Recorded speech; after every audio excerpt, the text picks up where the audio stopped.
Welcome to episode 29 of season 5 of Whole Lot of Wolves. I'm Joshua Buckley with my co-host Paul LePage. Warrow. In New York City, it is Alex Patakis. Hello, hello. And on socials, with his catchability rankings suddenly in question, it is Danny Paletti. Never in question. Good evening. Never in question. And joining us again, one of the OG guests is Mr. Ryan Gray up in the New England area. How's it going, Ryan? Good. How are we doing, everybody? It's good to be back on. Yeah, good to have you. And I hear you've got a new supporters group. Yeah, we have. We've kind of got our New England Wolves kind of off the ground. We haven't had our first official meet yet, but we're gaining followers. We're gaining a bit of traction. So it's my dream of watching the Wolves with some people up by here is slowly coming to fruition, I think. So that's great. Yeah, great to hear. So what was not great to hear was the results after the match against Bournemouth on Saturday. It was a 1-1 draw that saw Bournemouth go through on penalty kicks. That's kind of the side story. We'll go over real quick. Bournemouth scored. Evan Nielsen had a goal on which Sam Johnston was, I don't know what he was doing. Super far out of goal. Just real easy shot. Matheus Cunha, amazing goal to knot it up at 1-1 from about 25 yards out. And then it just seemed like from there, both teams were kind of comfortable with taking it to penalty kicks. In fact, I had even joked, on our group chat, Matheus Cunha looks like he's ready to just take his penalty kick and go home. They looked gassed. They looked exhausted. Went to penalties. Doherty had a chance to send Wolves through. He missed it. Also missing it was Boubacar Traore. Bournemouth goes on. Wolves bounce from the cup. But look, guys, that's just kind of the side story right now. The big story to come out of this is Matheus Cunha absolutely losing his mind with a minute to go in extra time. And for us in the U.S., it was really weird, wasn't it, Paul? Because we didn't even have the game audio back yet. Yeah, for those not in this country, our feed just vanished, and then it went to the studio, and they said that they ended up getting pictures back, but it was in Brazilian commentary, so it was just the studio guest. So I forget the main guy's name, and Craig Burley. So they were going back and forth. So it was really tricky to keep you close on the game really at that point as well, which is pretty crucial. And Bournemouth really throwing everything at us, and we're just rear guard defense at that time trying to keep it away. And then that goes and happens with Cunha. But I think you could have had the sound turned off and anything to know that it was going to be a straight red. And then just the afters of the contesting it and trying to fight whoever was trying to get him off the pitch, be it officials, teammates, opposition, security guards, who knows? They're all in this mess, and still at the end, it's him trying to be pushed back and away from the game. So, did it lose us the game? Who knows? Would we have gone through if he'd have scored that fifth penalty? Like a whole bunch could still have happened in that short amount of time. But just to even put yourself, even in that situation with so little time to go, was ridiculous. So not only to put yourself in that situation, but to react the way that he did. It wasn't like he was really being egged on. He was like more of the instigator, which I just don't understand. I really don't. He really could have gotten 3 red cards on that same thing for taking a swing, kicking the guy on the ground, and then the headbutt Ryan, I mean, what's going through your mind when you're watching it? Because to me, especially because the match commentary wasn't back, it seemed kind of surreal. Like, is this actually happening? What is going on? He's just so emotional, isn't he? Like, I just don't get the. It's not his first time he's done it. Like, this isn't a single thing that he's done before. Like, and I just don't understand what's going through his head. And like I said, he's done it before. He's now. It just doesn't seem like he's. I know he's been our best player all season. I get it. I know he scored all of our goals. I just don't. He obviously just doesn't want to be here, and he's so emotional. He's going through all this stuff on and off the field. I just don't get what's going. I just don't get what's going through his head at all. There's no. Apparently, he's the second captain, right? At any point, the second captain probably was definitely isn't anymore. Like as like the vice captain of the team, like, you can't act like that. And especially when the day before they brought that video out of him going around that kid's house and making him look like he's a really nice guy and all this stuff. And then the next day he goes around headbutting and slapping people and stuff like that. It just comes across just a bad image, and it just makes. I think I said it before the last time I was on. Our culture's just like we don't have a culture within the club anymore since the Codys and the Nevers have left and stuff like that. It just doesn't. There's no leadership in there, and if he's one of your leaders, I think you're in a tough spot, really. Yeah, he even did the J sign when he scored the goal for that kid. I don't think he did it when he headbutted the guy. Danny, here's the question I have: Is he really just a good guy that's prone to spurts of anger, or like is he just not a good dude? I tend to think it's the former. Yeah, we should have got that kid on for this episode. see what he thinks after this weekend. I don't know. I struggle with this question a lot because he certainly, like a politician or something, seems to know how to push the right buttons in the media that the team does, in the national media, wherever. That he, seems like a genuinely good guy. He seems like he genuinely cares about the Wolves fans. He's very rarely lashed out to fans themselves, with a couple of very small exceptions. But then you have these moments like this, which you can't square any other way but to say that they genuinely hurt the team. Whether he, whatever the context is. Maybe there's some context where, he's heard something. Kirk, as it says, it doesn't really matter at this point because, and I'm sort of stealing a small take here that I think JP, who is on Talking Wolves, said, which is that he does all these fancy things, the Olympico against United, the goal in this game, all these amazing moments that reflect very good on him. But then in these moments when he does this, it reflects extremely poorly on the club. Like it's genuinely embarrassing. Like even like for, a secondhand fan like me, a person who's never stepped foot on British soil, and it's just like, it's embarrassing that he is associated with the club when he's going to do things like this.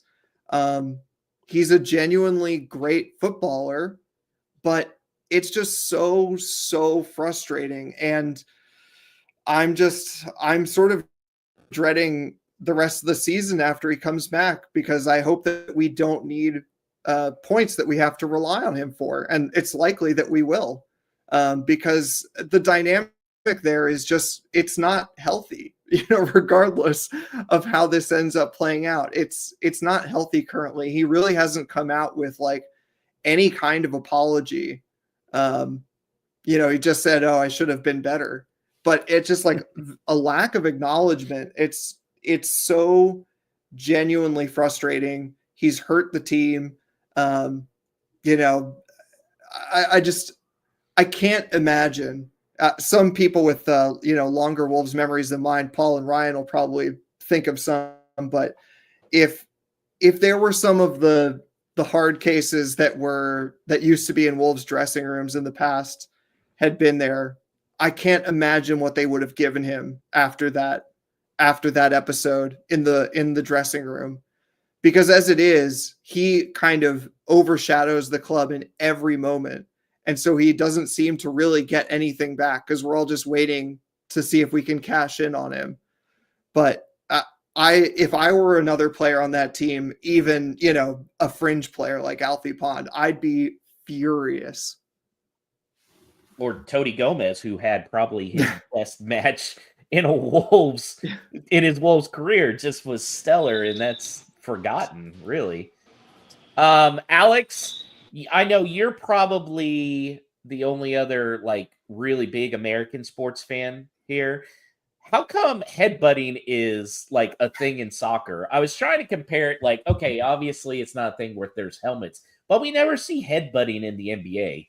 And in soccer, it's every time there's some kind of little thing, it's the headbutt. What's up with that? I think maybe my only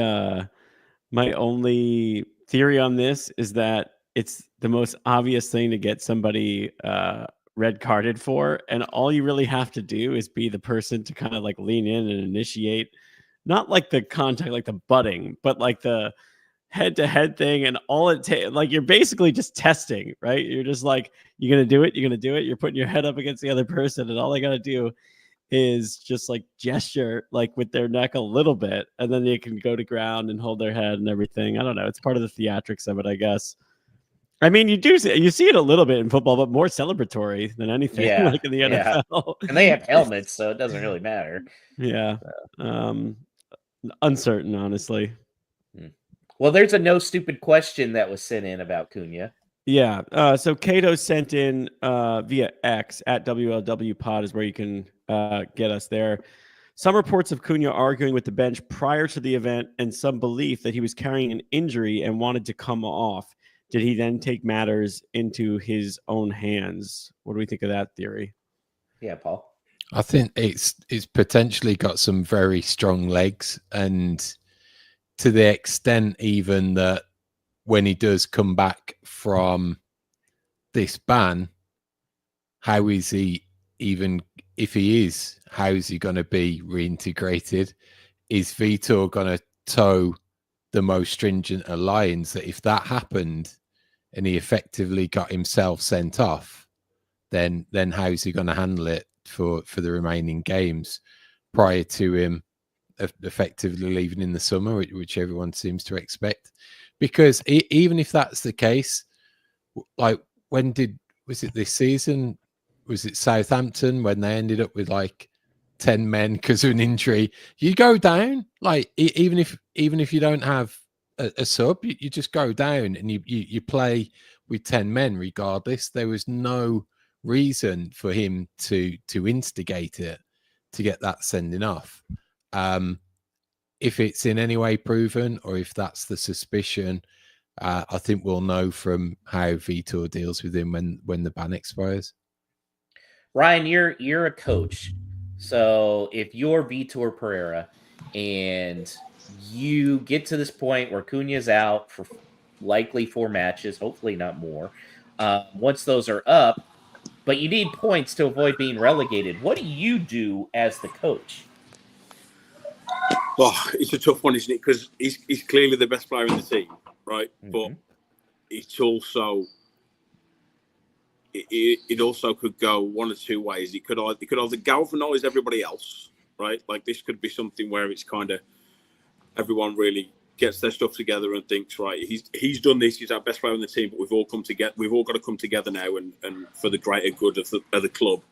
Or he goes the other way and it kind of it filters into everybody else and everybody else kind of down tools with him. So as a coach, what you've got to do, and he's come out, he's been quite strong, hasn't he, about what he said about him. And if you've come out like that and been strong about him, you've kind of got to die on your sword, really, because he's already been strong about his character, and he said with disciplinary records as what he's done now and stuff, that he's kind of got to. as you say, he's got to try and reintegrate him if he can into the team.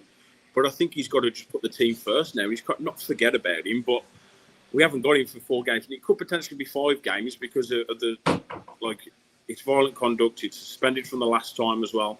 It could potentially be 5 games. That's a long time, and we haven't got much of the season left. If we can, if he can galvanise the group together, and essentially that's what he's got to try and do. He's got to bring everybody together. But bar what's happened, he's kind of got to be forgot about and bring everybody else. It's not a bad team what we've got. It's just we've just had to be so reliant on Cooney for so long that he's been the focal point of the team for most of the season. But now other people, he's now got to get into your Strand Larsens. He's now got to get into your Wangs, your Bellegardes and stuff like that. They've got to step up to the plate. They've got to get into these players now to think Cooney's not going to be there. We can't rely on him these next 3, 4, 5 games. Other people now have to step up, and that's where his man management skills have got to come in, of really pushing these players that potentially have been fringe players for most of the season, but we've now got to rely on fringe players to keep us in the Premier League. Danny? Yeah, I like I alluded to earlier, I think that, I hope that we don't need points when he gets back. I genuinely still think that the squad without him is still better than Ipswich and Leicester. And I don't think that it's even particularly close, but the squad has underperformed all season, so anything can happen. But I think I worry more about all the injuries. We're still waiting for Agbadou to get back. That's kind of a big one. We don't really have any details on the players. There were 4 players that were name checked by Pereira afterwards as sort of carrying injuries through the end of that game. I mean, we saw like Bellegarde touch his leg during like a late corner, stuff like that. And so it's really hard to tell like how much. I mean, they literally just played 120 minutes of football, so I'm sure all of them felt terrible. But we don't really know how bad that is, and it could be kind of anything at this point. From they'll pretty much be fine, and we're still waiting on Agbadou to like. We also now have like 3 or 4 senior players who are going to miss at least 1 game, and to me that's a much bigger question, because I think that with a healthy squad, excluding the long-term ones like Mosquera, but like if you got everyone healthy from that game and got Agbadou back, and like He-Chan doesn't need to manage his minutes, I think that there's still plenty of quality in this squad to stay up, and perhaps comfortably so. But we don't know that at this moment. And like I said, I worry more about that than how many games Cunha ends up getting banned for. And I agree. It feels like it could be any number, because how egregious it was. I mean, taking a swing at a player, then there was a little kick out, and then the headbutt, all those things, plus all the disorder in trying to get down the tunnel. I've heard that the previous one doesn't come into it as much because that was after the final whistle, so it wasn't part of the game. But even so, you could imagine them throwing the book at him to make an example, because this like brings the FA into ill repute, And one last thing about Cunha and his behavior, it's not just Wolves. Like, he got put on that provisional Brazilian squad. There's like 53 men or something. It's sort of ridiculous. That's got to be whittled down to a traveling squad. And I would be 0% surprised if he got left off of that, despite the fact that he, by his play, deserves it every single time, especially with what he's done in the last couple months. I was assuming he was a shoo-in for that until that episode. Wouldn't be surprised if that got dropped. And I think it's fair that people have been saying that, he could also miss out on a move. It's not that he'll necessarily end up here at the end of the summer, but there might be teams that he wants to go to that are just going to say, no, we don't need this problem. It's funny, with my little extended Wikipedia Google research, it seems to me he's never shown any of this type of drama before, which is kind of surreal, because you're thinking like, oh, exotic Brazilian personality, like fighting amongst each other, like fighting the fans in Brazil, or like that's their culture, that's what they're used to. Yet he's been pretty good,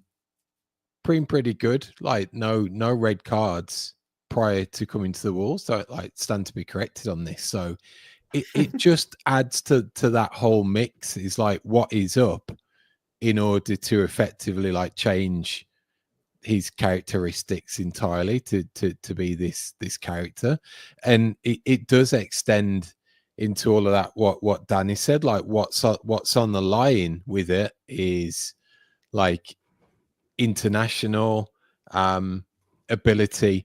Like importantly, I'm stealing this from someone. I'm sure it's like an NFL tape, but coaches like reliability and to be able to be counted on in fitness and in disciplinary matters. And if all of this is to do with him pushing for a move or not being content, like throwing his toys out of his pram to get a 6-month pay rise between January and August when he leaves, if that's all down to characteristics and pushing for a move, then that is really going to lower his stock a tremendous amount. Someone will probably still spunk the money on him, like Man United, because they're a basket case anyway. But he's doing himself a massive disfavor with all of this. Alex, I agree with Danny that he cost himself a spot on the Brazilian national team. Do you think this cost him a big money move? Because, I mean, look, we looked at the release clause, didn't seem like that big for a player of, his caliber, but is a team going to spend £62.5 million when he could potentially miss a sixth of the season due to red cards? Yeah, I mean, this is kind of a cop-out answer, but I do think a lot of this depends on what happens when he comes back and when, if he comes back for Wolves. Like if we just kind of coast through these next 4 or 5 matches and we're relatively still in the same position, like a win or two away from safety, and he comes right back into the starting 11 and then he keeps scoring goals like he has been, I could see him still getting that move. I mean, it's hard because, like Paul said, there are clubs that probably, there are other clubs in the world that are bad at judging character. But I also have no idea what Cunha really wants. Like, what is that big move that he wants? Like, does he want to go to Arsenal? Or if another club from elsewhere in Europe who's willing to look past some of these character flaws, who theoretically would never be in the position that Wolves are in, of that kind of pressure facing relegation and basically being asked to be like the leader both on the field and the vice captain in the locker room and bringing other Brazilians in, etc. Like, if he doesn't have all of those pressures, I could see a situation where he could flourish, which is weird to say because he hasn't really flourished very much until he came to Wolves. So, but is there a big money club that's like a shoe in for a Champions League spot in another top 5 European league every year? I could easily see them still taking a chance on because he's not going to mean nearly as much to them as he means to Wolves. So it really isn't the same risk relative to Wolves having him as their number 10 and their vice captain and being basically their all everything for a season, carrying them through a Premier League season. Like if he's a first or second guy off the bench and you're attacking front when you've got solidified professionals there who've been there and done that, I just don't think it's a big risk. Like, I would still do it. I just think there's still upside there, depending on the club. All right, quick show of hands, and I'll recap it for our audio listeners. Who thinks Cunha has played his last game for Wolves? Paul does. Paul, why is that? I'm having some faith in the players in the squad that remain, and I'm having some faith that we got some balls in a coach who'll make a tough decision when one's needed. May come back and be a fringe player on the bench possibly, but I'm hoping that in this time we get enough points that we comfortably clear and we don't need to rely on him. Wow. Okay. I'm going to guess, Paul, that you're one of the ones who does not want to see him back ever again playing for Wolves. How about you three there left, Alex, Danny, Ryan, any of you guys don't want to see him back? Okay. I hope. Go ahead, Ryan. I personally, I don't want to see him back. Okay. I would. I just don't think. I don't think he can. He's let us down twice this season, and if we were languishing in mid-table and we were safe, I wouldn't really obviously care so much. But we're on the brink here of going down, and we see so many clubs go down and never come back again. And it took us so long to get in the Premier League as what it did to see that like be put at risk by somebody that effectively he clearly doesn't get it, right? As long as we can stay in the Premier League, if we don't ever see him in a Wolves shirt again, I'm fine with it. I think he's tarnished his legacy. He could have gone down as one of our best players that we've had, and I think he's just tarnished his legacy. He's going to come back in because we need him to stay in the Premier League, and Pereira needs this job in the Premier League to keep it. So he's going to come back. Whether that's at the players want that or not, is the best player in the team. But I would be fine if he never played for us ever again. And if we went down and he never played for us again, I think I could kind of not okay with that, because obviously we're going to go down.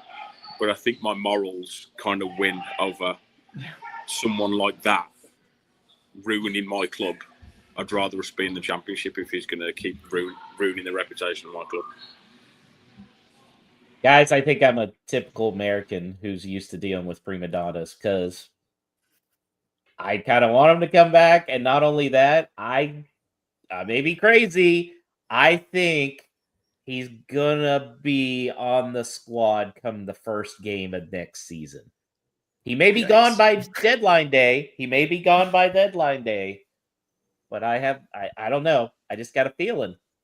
I'm going to sound like I'm making excuses for him, and that I am just a typical American who just wants his talent. But like, I actually think I would be more in line with Ryan than Paul here if we didn't have all this other evidence of the fact that, like, there is somewhere in there's a good guy, right? Like, unless everything that he says is a lie, and everything he says in front of a camera, and everything in Wolves Productions and every video that's ever been taken and put on YouTube is all just him like acting, right? Which then makes him like the biggest con man ever.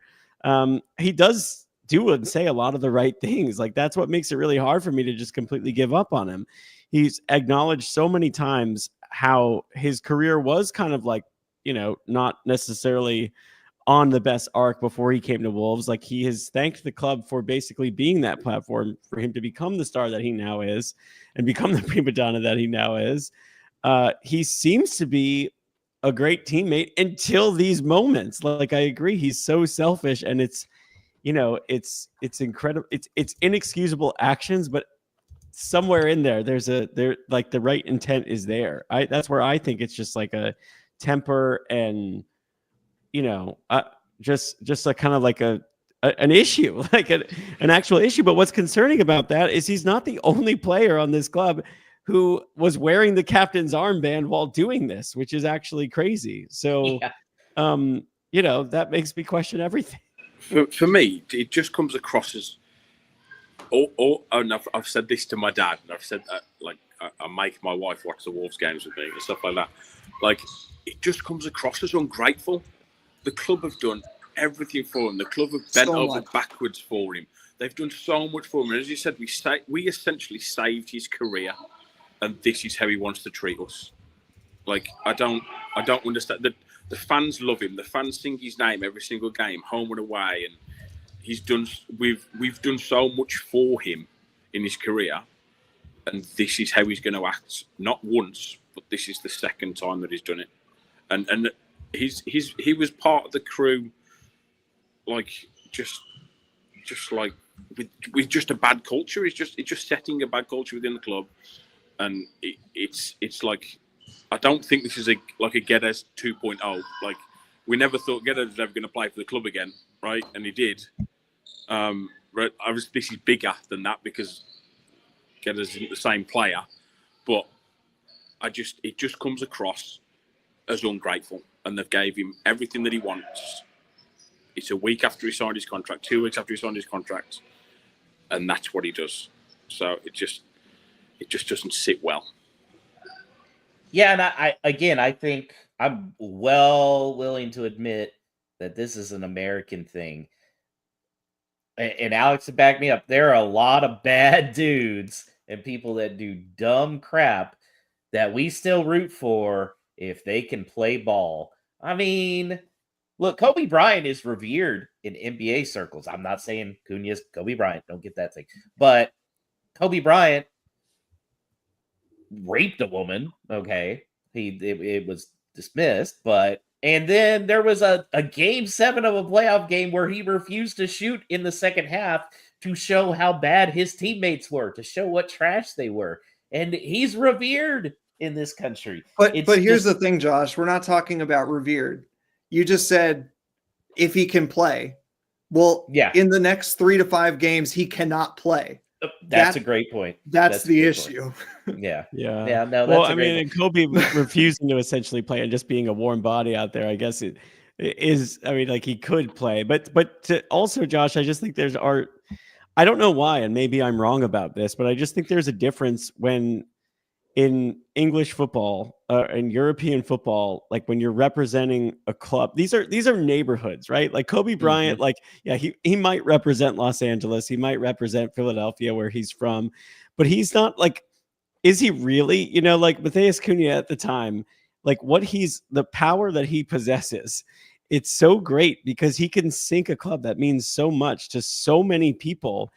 And the threat of like ceasing to exist at this level is not there in American sports, right? So like the consequences are always going to be greater. He's representing a share of people who literally like they're the only reason that he's he is able to make the money he's making playing this sport, right? And has become this superstar. So I don't know that you could say that about Kobe Bryant because the Staples Center could essentially be half full most games. And guess what? Yeah. The Bus family is still going to be paying Kobe Bryant whatever the max contract is in the NBA. And he's like, there's a large faction of people who don't give a shit, where it's like, it's not like if you're born in LA, the people wearing that shirt are representing you to the world, which is, I do wish more Americans had the feeling that Paul and Ryan and a whole bunch of other our Brits fans where they're like, no, fuck off for him. I do feel like that is the correct way to be. I just think us Americans are desensitized by it, and that sucks. Yeah. We're shitty people. There you go. That's the right conclusion. We're shitty people. Not somebody who is a shitty person. That is Mr. Big Sam Huston from the DU football show. And he's getting us ready for Saturday's match against Everton, which happens to be Wolves USA Day. It's at 3:00 Eastern, 2:00 Central Time. How's it going, Sam? Well, you were talking about how the American audience can respond to certain things. Here's something. All the American Wolves are going over. Be fucking pissed off that Cunha got a red card and you're not going to be able to see, arguably your best or most talented player play. It's just, it's funny. I'm here to talk about Everton with you, but really the story of this matchup is completely you guys. It really is. I mean, we're safe, right? It's what we are. Like, we were going nowhere fast with Dyche. He kind of abandoned the club and we brought in Moyes. And since then we've been kicking ass, so there's really not much more to say about that for Everton. I mean, obviously I'll answer questions and stuff like that, but the real story is it's you guys. So then that leads me to a question to you.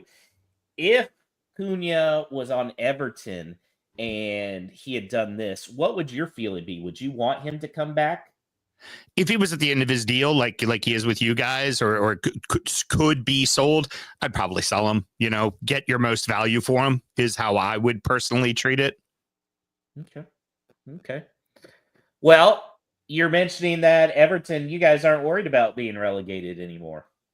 No, absolutely not. In fact, I think we already have enough points in the bag to not be relegated because the bottom 3 clubs are that shitty. They're really bad. They're really, really bad. Be happy they're really, really bad, guys, or else you all would be in real fucking trouble. Like, be very happy that they aren't good.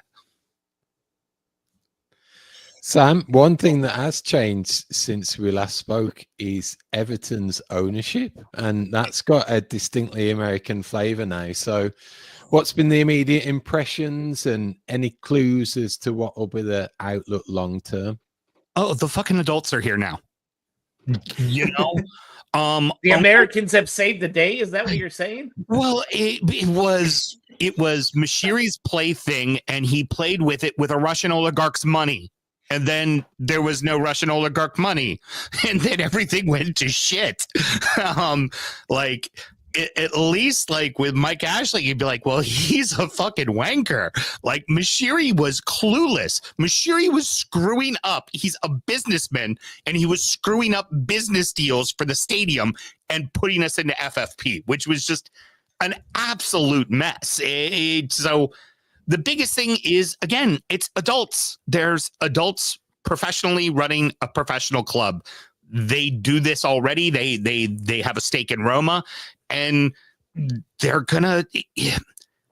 It's nice to feel stable again because we haven't for a while.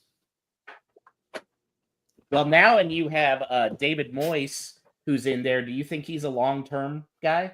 Oh no! It's a couple 2-3 years, and honestly, this is going to sound like ignorant the way I'm going to say it, but he kind of deserves it, right? He deserves to open Bramley Moore Dock. You know, it's someone who's been a great steward to the club, and then comes in when we're a bit of a laughing stock and having a really, really difficult time, and he takes the players that Dyche would refuse to play, right? Refuse to play them and get results. And it's like, you know what? The guy deserves a summer. He deserves to start building a team. And you got to know that when it comes to someone like Moyes, he's probably going to leave you in a better place than he left, than you were when he came in. So yeah, is he the long-term solution? No, of course not. But you need somebody right now to kind of see Goodison out and start the new stadium. And frankly, as an Evertonian, it's all I fucking want. Like, comfortably 13th or 14th. I'm happy with that. No relegation problems. Let's move into the new stadium. We're going to drop a lot of dead weight in salary at the end of the year. And we're going to have an opportunity to be able to sign freely, finally. So onto the game, Sam, and it's going to look, with all of that, a lot different to the reverse fixture, namely because our star striker has ostracised himself, and we've ostracised your biggest attacking threat from that game with Craig Dawson now Yeah, to the Stiffs. So I will say I felt Dominic Calvert-Lewin got cheated on the first own goal for Dawson because he headed it at the goal. It was going into the goal and it hit Dawson's shoulder and went in. It was just kind of like, that's an own goal? Like, but the week prior, Marcus Rashford against us for United kicked the ball that hit one of our defenders and went completely in the opposite direction. They're like, that's a Rashford goal. I'm like, then how is Calvert-Lewin's not a goal? So, yeah, there's a lot different with this matchup than obviously the reverse fixture, the first fixture of the season. First and foremost, it's two completely different coaches, right? And the biggest thing for you guys is there's an actual intensity for defense where, you know, under O'Neill, it was like, fuck it, we could try to beat them 5-4 today. You know, it was, and then you didn't score 5 goals. Certainly, there's not as many goals being given up. Everton is starting to score more and put a little bit more of an impetus into the game as opposed to just being route one and living off of set pieces. frankly, Everton's tired, real tired. And in the last 14 days, 4 matches, and obviously everybody's played a lot of matches.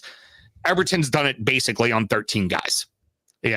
Twice Decore was out. And then the 2 times Decore wasn't out, we had 14 guys. So it was the 3-2 or 3 subs coming off the bench for every single game.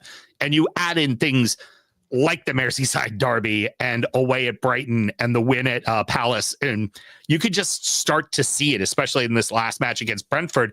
And we'll be talking about it when we record tonight. They were just exhausted. Like, you could just tell they were completely exhausted. Maybe some guys might be healthy. We got 10 days now to rest from the midweek before we play you. Who knows? But for me, again, like I said before, I think more of the attention is on Wolves and the need to survive. This is, for you guys, you look at this at the schedule right now and you circle this one. It's in our building. It's a team in the bottom half of the league that really doesn't have much to play for. We need to get 3 points here. Like, this is in our building. If we want to survive, this is a game we got to get. And then you lose your best player. Like, you're not fucking helping yourselves at all. Based on all that, what do you expect? It's Wolvesy. It's Wolvesy. It is, yeah. What can you expect, Sam, do you think, in terms of that lineup and formation and general setup away from home? For us, we'll go with what we've been doing the whole time, which is Tark and Branthwaite in the center. You'll have Molineux and O'Brien on the right back side. That's the player who didn't play at all under Dyche and has been nothing short of phenomenal. The middle, it'll be Garner and Idrissa Gueye, who, by the way, everybody, when we want to bash on how old Casemiro is, Idrissa Gueye is 3 years older than him and is leading the league in tackles and takeaways for a midfielder. And so really remember that when you were like really bag on Casemiro, be like, yeah, Idrissa Gueye's doing it. He's 3 years fucking older. Casemiro's not old. He's just shit. Yeah, pretty much. Decore will be to the front. You'll have with just behind Beto. And then on the wings, you'll have Harrison on one side, Lindstrom on the other, coming off the bench. The same 3 guys. It'll be our winner signing, Charlie Alcaraz. Will come off and play one of the 2 wing sides. He'll be a bit of a game changer. T.I., who we got from Villa over the summer, will probably come in and substitute whichever midfielder has a yellow card.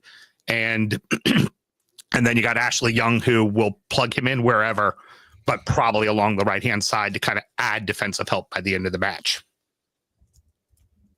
Well, Sam, thanks as always. How can we listen to your show? Yep, DU Football Show, wherever you get your podcasts, will be streaming tonight. TikTok, YouTube, everything. We're on everything. And at DU Football Show on all the socials as well. And as far as a prediction goes, this is going to be the drabbest fucking game ever. Like,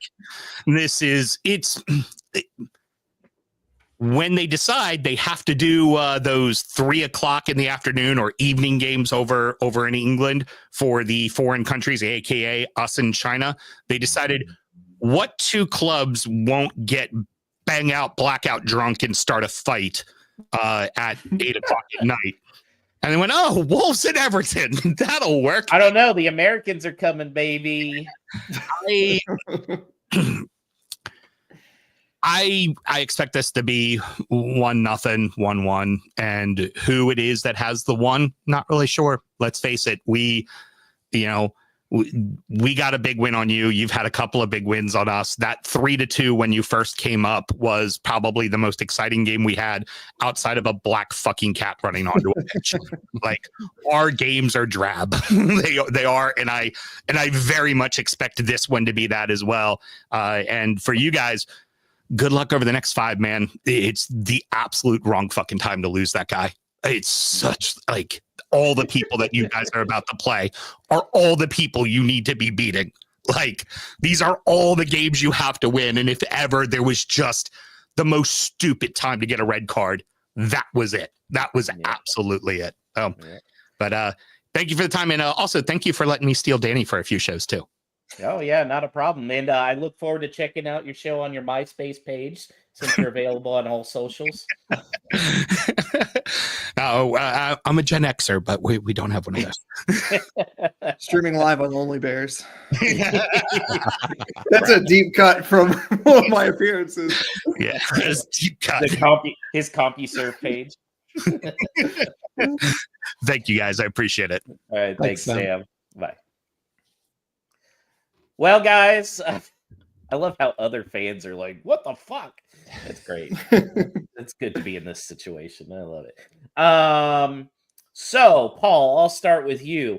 What's the lineup going to look like without Cunha? Do we get the 3-6-1?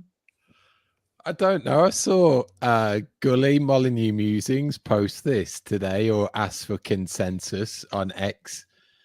And I tried to start and I generally couldn't put a team out. It was that bad because I thought at least you can go like it. Maybe you could go 5-3-2 and like hopefully play Wang and Strand Larson more to their strengths as an attacking duo, like closer to each other, bit of link up play.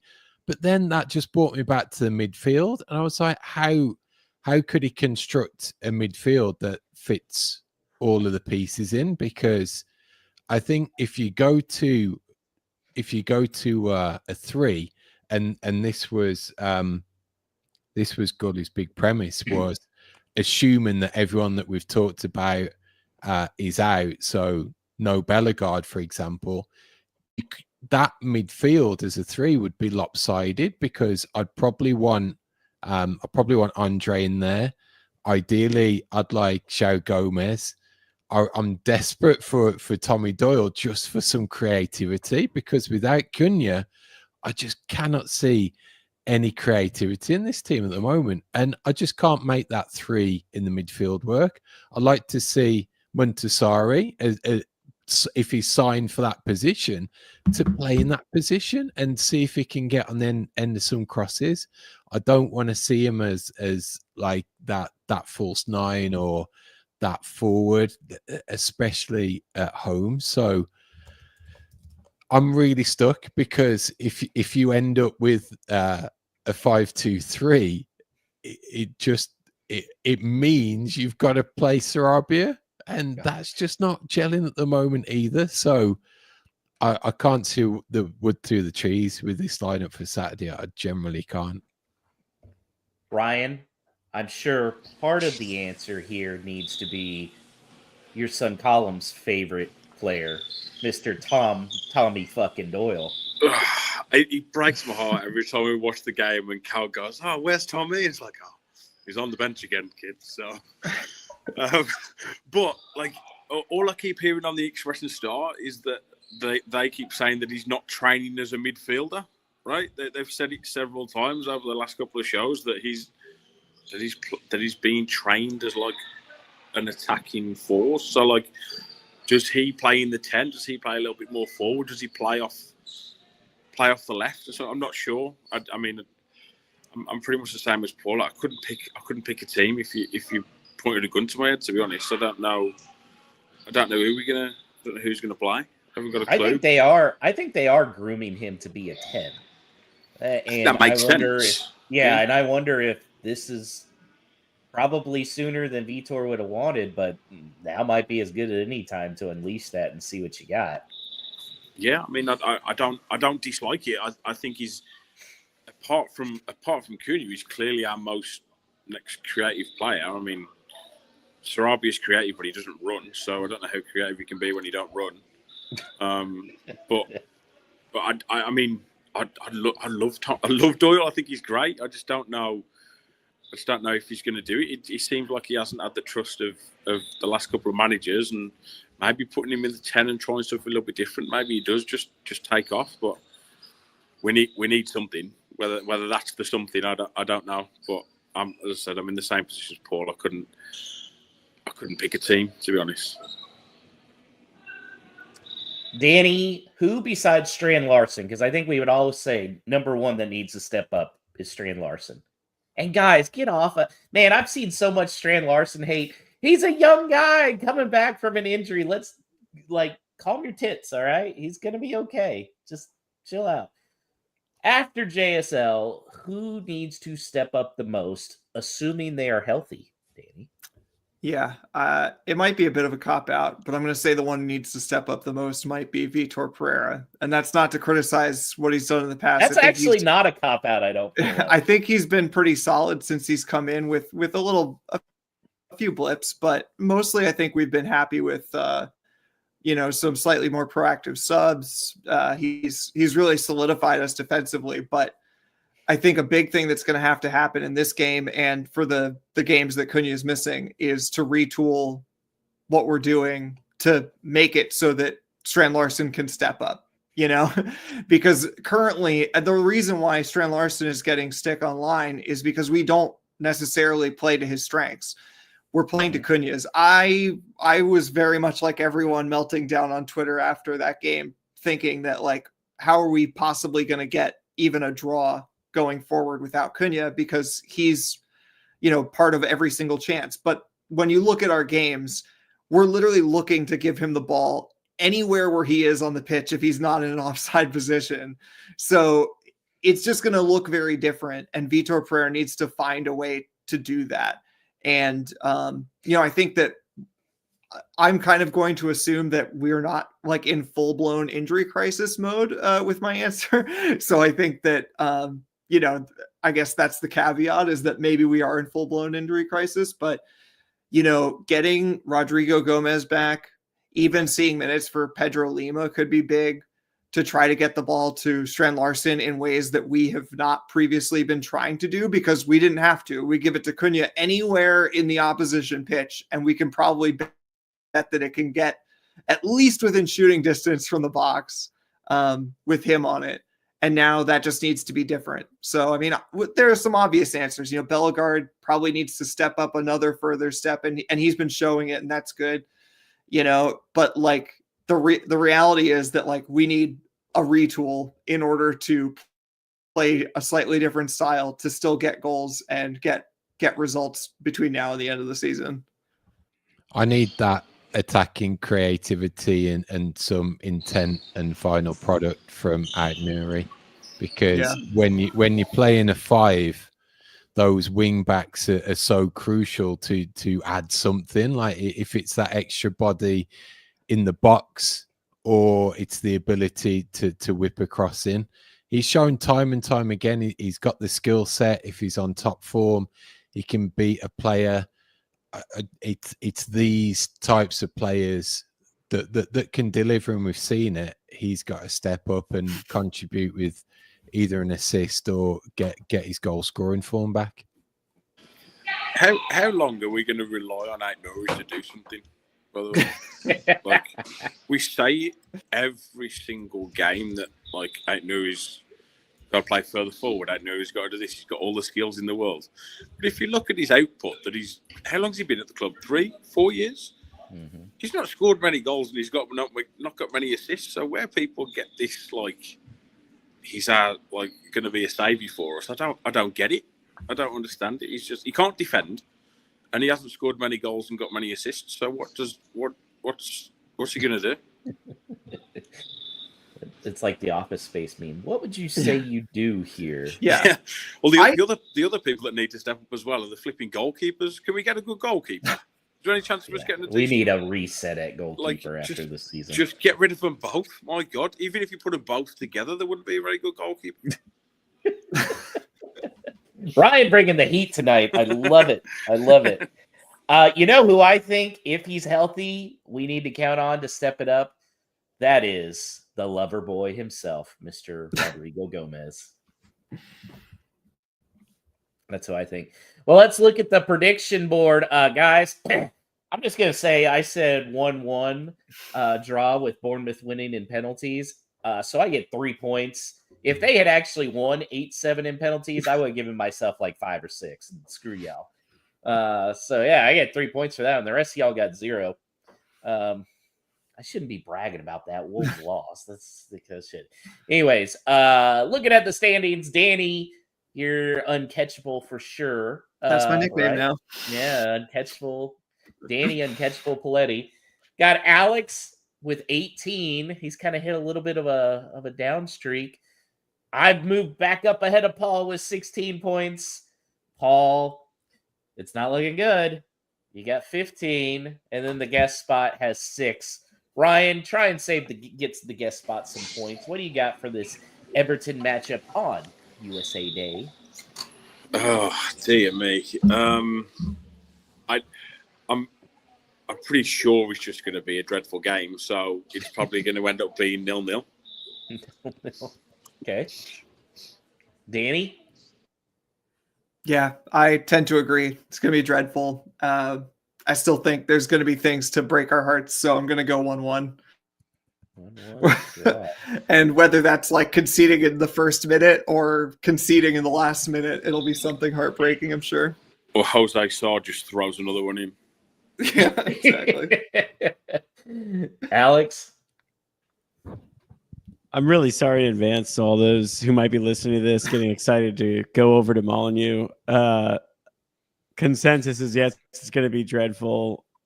I just don't see where Wolves produce a goal without Cunha and without a number of the other players that they're likely going to be missing. So 1-0 Everton. Ugh. Paul?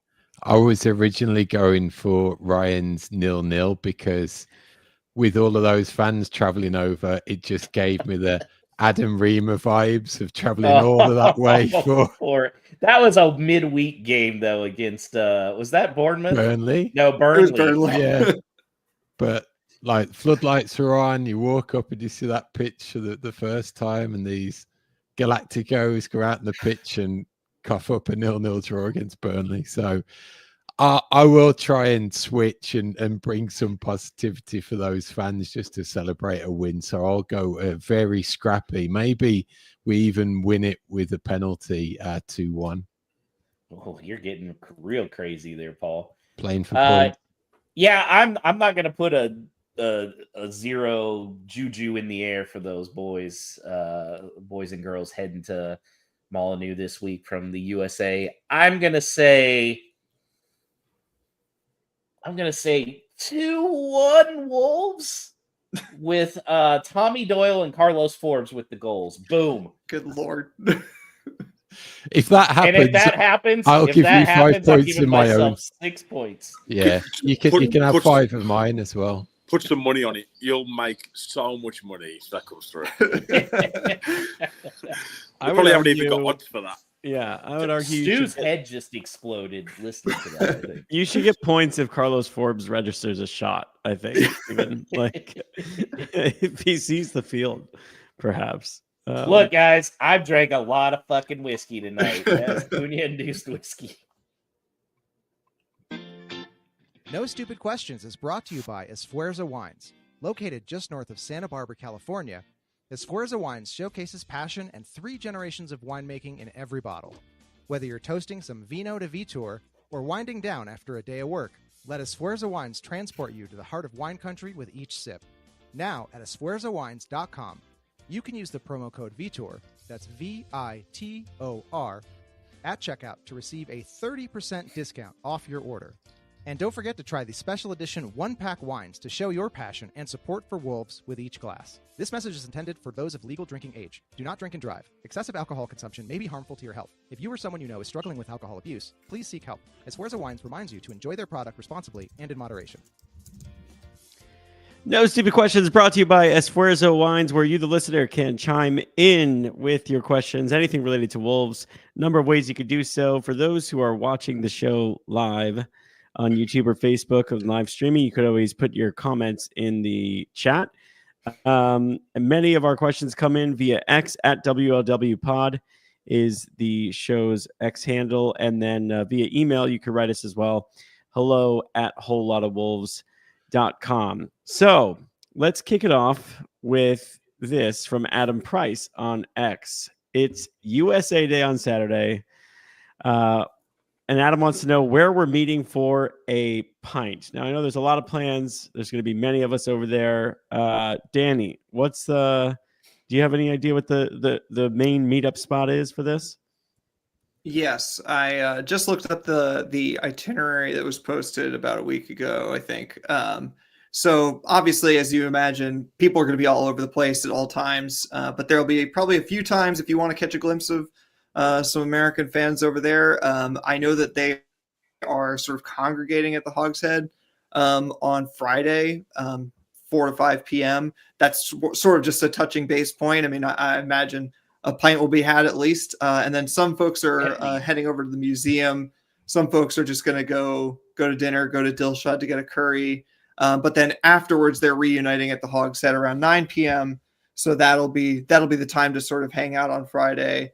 And then I think people are mostly free on Saturday to, sort of do their own thing. They will, of course, be seeing the area. There's one sort of event that the folks are doing all together. But then they are definitely going to be checking out Samosa Saturday, which is happening this weekend with Manny. So again, a good place to grab a glimpse before the game. So, as you're getting there.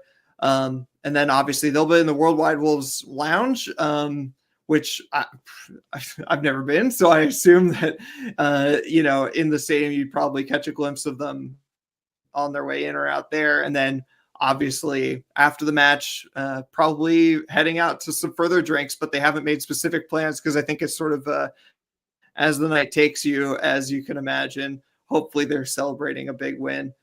And then that's the big one. So basically the answer is really Hogshead on Friday, probably 9 p.m. or later. And then pre-match, probably a good place to spot them is around Samosa Saturday. Nice. Fun times ahead. Hopefully all of our predictions, except for Josh's, are wrong and everyone enjoys an amazing weekend there. This one comes in from Todd from Minnesota Wolves in the chat. This is a fun one. In 5 years' time, who will be remembered more fondly, Gary O'Neill or Cunha? Now, Ryan, you spoke at length about Cunha embarrassing the club, possibly ruining it. But Gary O'Neill did start that ball rolling very early this season by shipping goals left and right at on a nearly historic rate. What do you think, Ryan? Who will you remember more fondly when they're both done and dusted here at Wolves? I liked Gary O'Neill. He just was not a very good manager, was he? He gave us all false hope when he came over here and did the American tour. He gave us all very much false hope. But just out of principle, because Cunha's been an idiot, I'm just going to say Gary O'Neill. Wow. I can't bring myself to say Cunha. So. But Cunha scored 2 against the Albion. Yeah, but that's tarnished now. Gary O'Neill was the manager. Wow. I personally think I don't know. I can't buy it. I just don't. If he was on my team, if Cunha was on my team, if I was coaching him, he'd never play again. Yeah. I kind of fall back on what I said at the very beginning, which is that he strikes me as a very good politician. And that doesn't mean that he doesn't feel those things, that he, hates the fans secretly or something. But I think he's very good at doing things that he knows resonate with the fans in those key moments. So he scored a great goal at the Hawthorns. He did a great celebration. We all loved it. He knew that we would all love it, and he knew how to play to the crowd. And that is part of being a modern day sports star, which is what he is. But I think that if he goes out on a sour note, and it can get more sour, you think that it's bad now and we scrape to stay alive, or maybe he keeps us up or something. I mean, imagine if he comes back, can't do enough to keep Wolves up. Wolves get relegated, and now they end up needing to get rid of him because he's a bad influence, and no one's willing to pay the release clause, and we end up selling him for $40 million or something.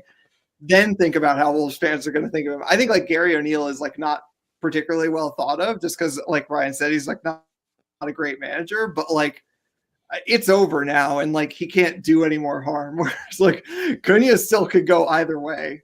So Cunha has quickly turned himself from statue material into Stephen Fletcher. And for those, you can look it up, because great player, talented, scored some good goals, exactly the type of player we needed.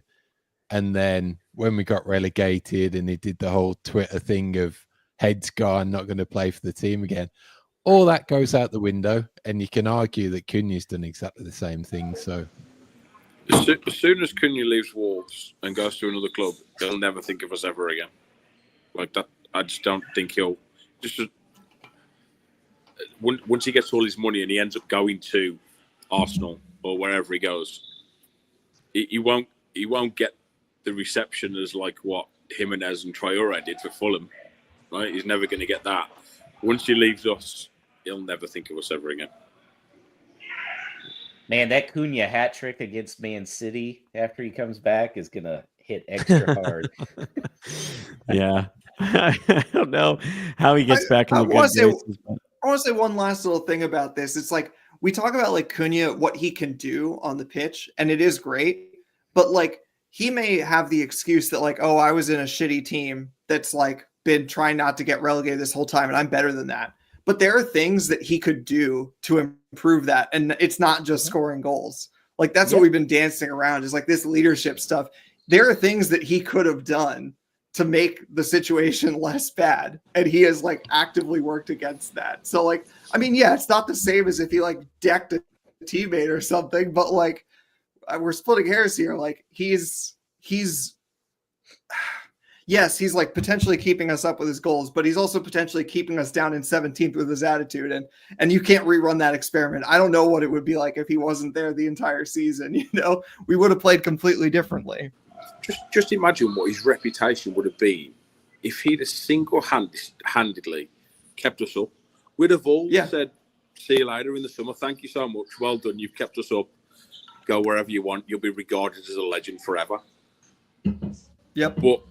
But he's done what he's done, and he's never going to be regarded that now, whether he keeps us up or not. He could keep us up on his own when he comes back and plays however many games. He's never going to be regarded that now because he's put us in jeopardy. And if we go down, we don't invest in the club now. I don't think it's going to end well. We could end up being like a Leeds. Let's move on and get back to some of the positivity around Wolves USA Day. This one comes in from Nag on X, NAG. I don't know which one is the right way to refer to that handle. Let's actually kick this one to Josh. Josh, you're not going to the Everton match, but you will be going to Molineux later this season. So you're the only one on here who can speak to this as an American. What do you think? First off, what is the most British thing that you're looking forward to? It can't just be like, oh, going to Wolves, but like, what's the most British thing you're looking Scotch forward eggs, to? right? Huh? Scotch eggs. Real Scotch eggs. Hot damn, that was a good one, Danny. I'm not looking forward to eating fucking beans on toast. My wife is. My wife's like, I'm kind of excited to try beans on toast. I said, well, I'll buy some fucking canned baked beans and put some toast on them. There you go. Get some brown sauce on it as well. Oh, lovely.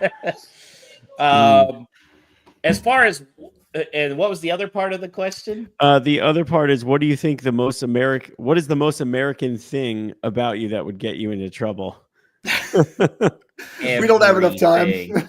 Everything. Cowboy hat in the South Bank. Yeah. I mean, I am wearing the hat. I'm going to wear the hat. You know what it's probably going to be? It's probably going to be cheering Cunha at this point. Yeah. Don't show anybody the picture of the cowboy hat on Lamina. That might not get you any good. Yeah. That probably wouldn't go over well. I've got a suspicion that cowboy hat's not making its way home. It'll be. Hey man, that thing was expensive, so I hope it does. Yeah, someone's going to take it as a trophy. Yeah. Oh man. Yeah.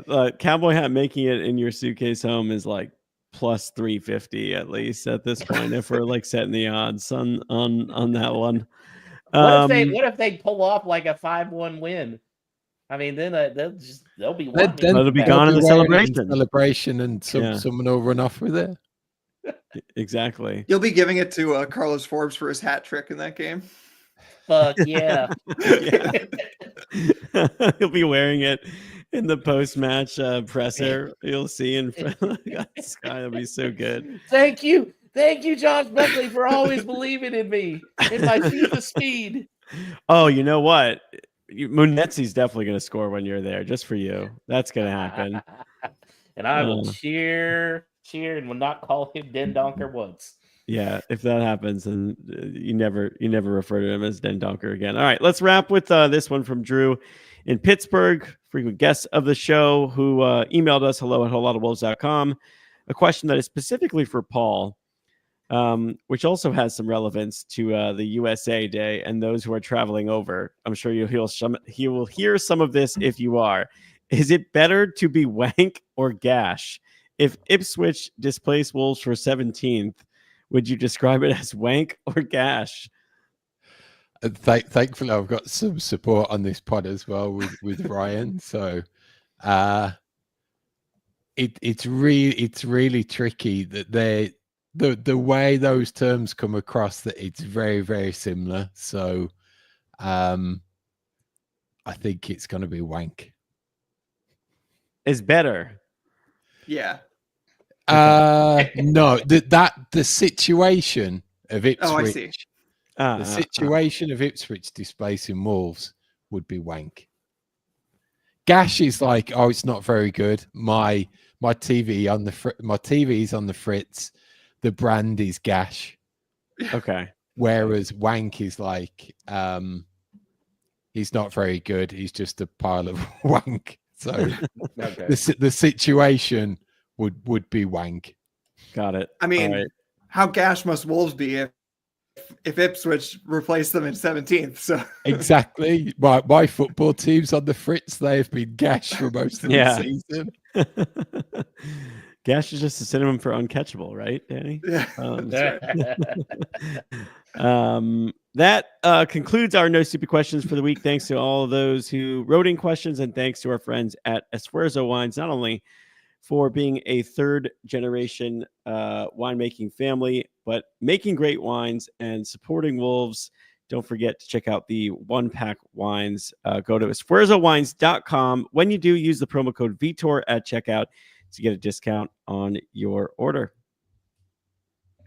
This was good therapy, guys. I went through all my whiskey. I feel like I could use some more, though. Ryan, how can they get a hold of you and the newly created New England Wolves? Yeah, I'm on social media at Ryan Gray 26 on most things, and then the Facebook page for New England Wolves is, I think we posted it on the main Wolves page and stuff like that. It's just it's pretty small at the minute, but it's just New England Wolves, and search that on Facebook, and we're trying to get a meetup soon, whether that's in Rhode Island or in Mass. We'll definitely get one in before the end of the season. And that brings this week's show to an end. We give thanks to Alex producing, Danny on the socials, and to you, our listener on the podcast or streaming on YouTube. If you are truly one of our true fans, then please do us a favor and write your good wishes on your podcast platform of choice or on YouTube. Give us that subscribe, like. Those comments in reviews help our exposure go a long, long way. So we're going to be back next week to preview everything that's gone on at USA Day versus Everton, and then look forward to a trip to Southampton the following week.